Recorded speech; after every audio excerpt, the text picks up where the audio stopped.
വയനാട് ഉരുൾപൊട്ടൽ ദുരന്തം തീരാനോവായി തുടരുമ്പോഴും പ്രതിച്ഛായ വർദ്ധിപ്പിക്കാൻ ഖജനാവിലെ പണം ദൂർത്തടിക്കുന്ന പിണറായി സർക്കാരിന്റേത് മനസാക്ഷിയില്ലാത്തതും ദുരിതാശ്വാസ നിധിയിലേക്ക് സംഭാവന ചെയ്യുന്നവരെ പരിഹസിക്കുന്നതുമായ നടപടിയാണെന്ന് KPCC president K. Sudhakaran MP. സംസ്ഥാനത്തിനു പുറമെ ഡൽഹി, മഹാരാഷ്ട്ര, ആന്ധ്രാപ്രദേശ്, മധ്യപ്രദേശ്, കർണാടക എന്നിവിടങ്ങളിൽ ഉൾപ്പെടെ 100 തിയേറ്ററുകളിലേക്ക് സർക്കാരിന്റെ പരസ്യചിത്രം പ്രദർശിപ്പിക്കാനാണ് 20 ലക്ഷത്തോളം തുക ഇപ്പോൾ അനുവദിച്ചത്.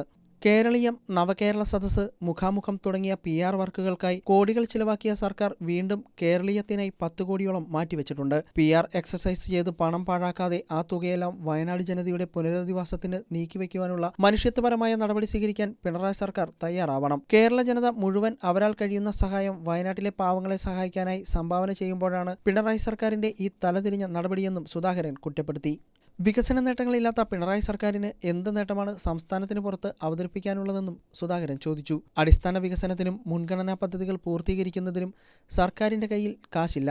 കൊട്ടിഘോഷിച്ച് പ്രഖ്യാപിച്ച പിണറായി സർക്കാരിന്റെ 1070 100 കർമ്മ പദ്ധതികളിൽ ഇതുവരെ പൂർത്തീകരിച്ചത് 4 മാത്രമാണ്.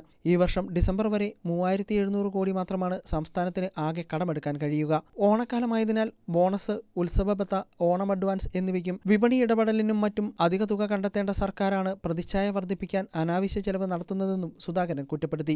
അധികാരത്തിലേറിയത് മുതൽ സാധാരണ നികുതിദായകന്റെ പണം ദുർവിനിയോഗം ചെയ്യുകയെന്നതാണ് പിണറായി സർക്കാരിന്റെ പൊതുനയം. സാമൂഹ്യ സുരക്ഷാ പെൻഷനും 17ലധികം വിവിധ ക്ഷേമനിധി പെൻഷനുകളും മാസങ്ങളായി കുടിശ്ശികയാണ്. 10,000 കോടിയിലധികം തുക വേണം കുടിശ്ശിക തീർക്കാൻ. ഇന്ധന സെസ് ഏർപ്പെടുത്തി അധിക വിഭവ സമാഹരണം നടത്തിയ തുക ക്ഷേമ പെൻഷൻ നൽകുന്നതിനു പകരം സർക്കാരിന്റെ ദൂർത്തിനായി വകമാറ്റുകയാണ്. ഫണ്ടില്ലാത്തതിനാൽ തദ്ദേശ സ്ഥാപനങ്ങളുടെയും സപ്ലൈകോയുടെയും പ്രവർത്തനം താളം തെറ്റിയിരിക്കുകയാണ്. കൃഷിനാശം സംഭവിച്ചവർക്കും നെല്ല് സംഭരിച്ച വകയിലും നൽകാനുള്ള കോടികൾ ഇതുവരെ നൽകിയിട്ടില്ല.